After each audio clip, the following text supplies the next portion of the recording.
Good afternoon and good evening po sa ating lahat. Ako po si Kuya Kevin, ang naatasan po na magsalita para sa ating daily devotion today. So ayun po no, let's pray po. Heavenly Father, thank you for this evening na ako po ay nabigyan muli ng spot, O Lord, para makapagsalita sa inyong mga tao, Lord. As I pray, Lord, kung anong pong ma-share ko sa kanila, O Lord, ay tumimo po sa pinakamatamang part ng kanilang puso, Lord, at ganun din sa kanilang isip upang magamit din po nila sa kanya-kanya nilang ministry at maging inspiration din po ng aming mga kapatiran.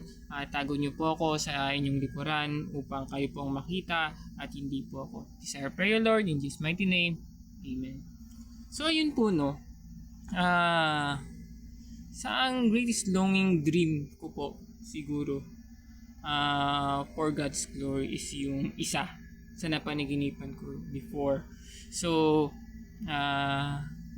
bago ko po yun ikwento is, ayun nga po, before po ako naging Christian, naka-attend po ako ng isang tawag dun, youth night, which is doon po ako tumanggap. To cut that long story short, may nag prophesy po sa akin doon.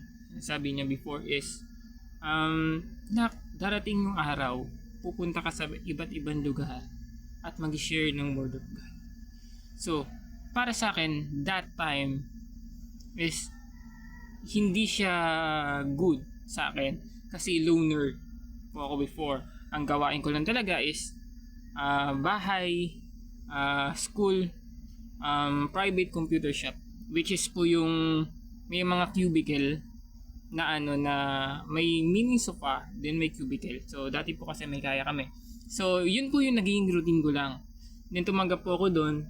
Then after ko pong tumanggap is after a year within the year naging worker po ako sa ministry. Then after that is nagplant kami ng church ng mentor ko, which is the Heavenly Gate.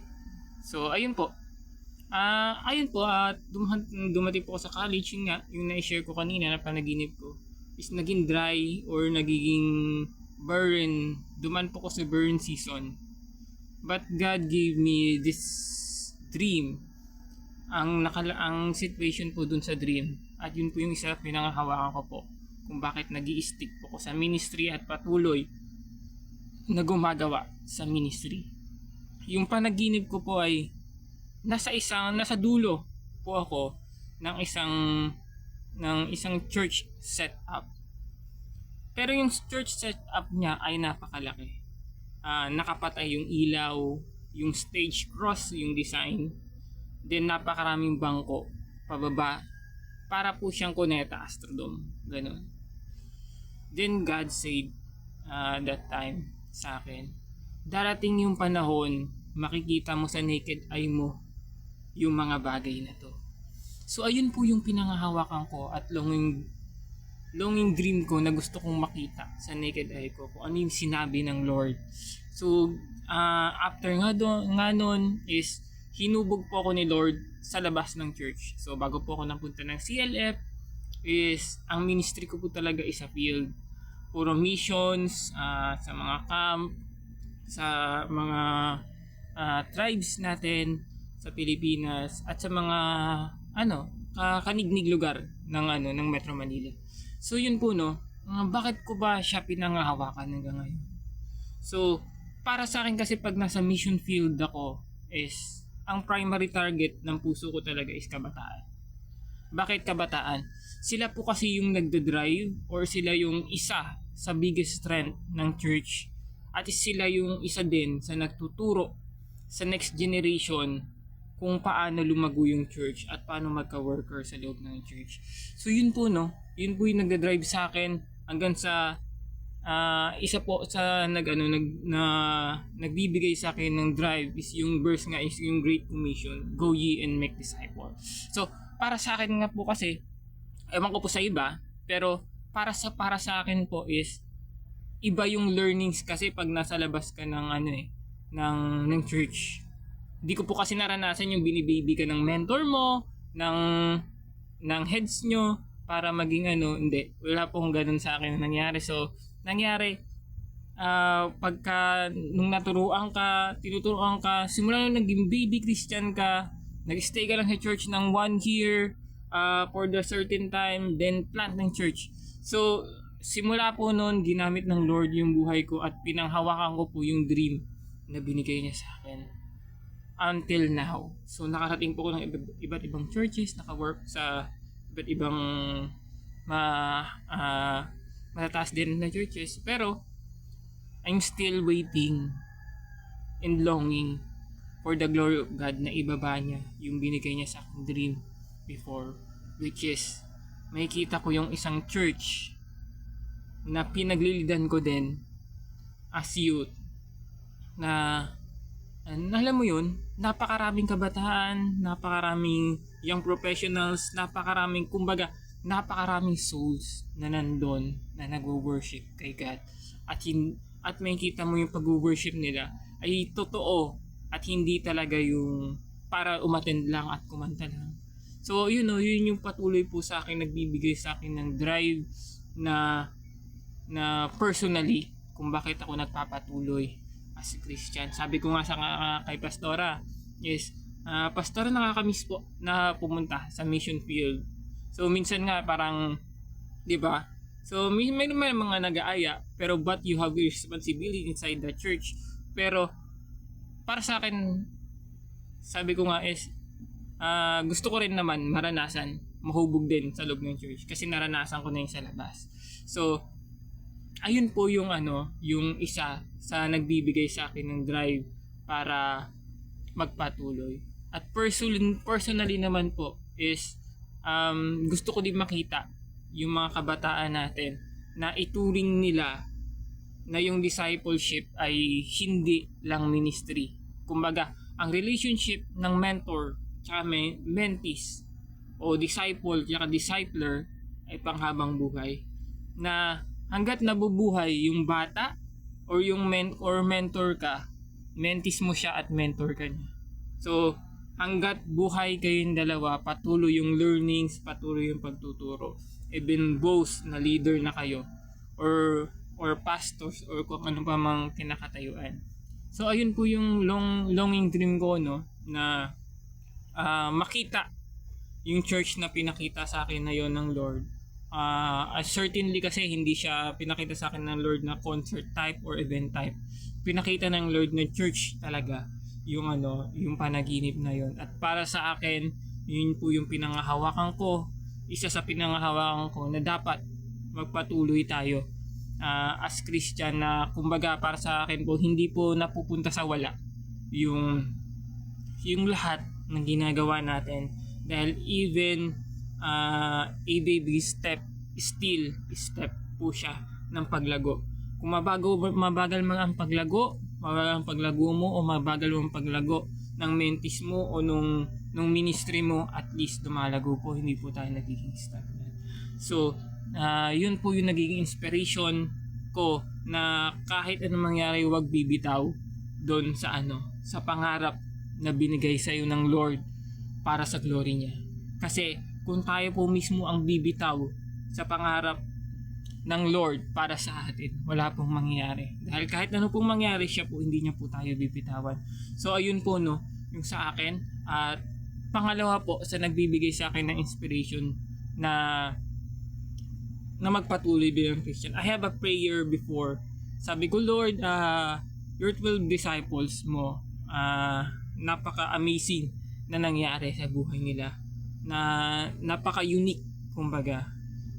Sabi ko nga, Lord, kung ano yung mga miracles tsaka wonders na pinakita mo sa kanila, gusto ko rin makita yon sa sarili kong mata.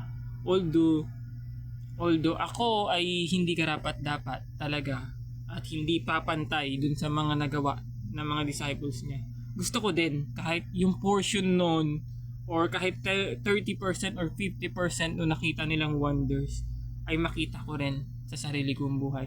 Ayun din po sa pangarap ko, So after nga that ng prayer na yun, nakita na ako ng nakalakad, tumubo yung paa, Kasi no, yung wonders na yung ilan sa mga wonders na pinagpipray ko before na gusto ko makita ay nakikita ko na.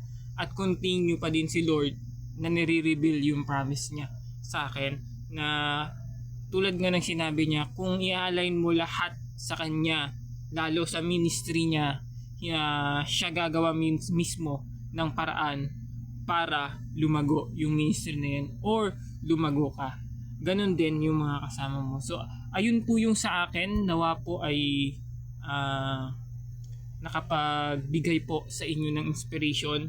Kung yun po yung mga longing dreams ko as Christian. Although may mga times talaga na sa mga pagsubok is nakikita yung weaknesses natin. Pero despite of that, doon tayo hinuhubog ng Lord at lumalago. Hindi din ako dire-diretso naging seryoso sa pagiging Christians. Dati nga nung may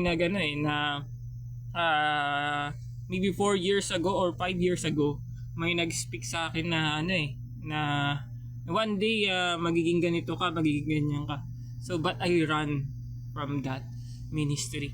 So which is today is na-confirm ko, which this past 2 years na-confirm ko na gusto ng Lord ako doon. So that's why na pumasok po ako ng schooling.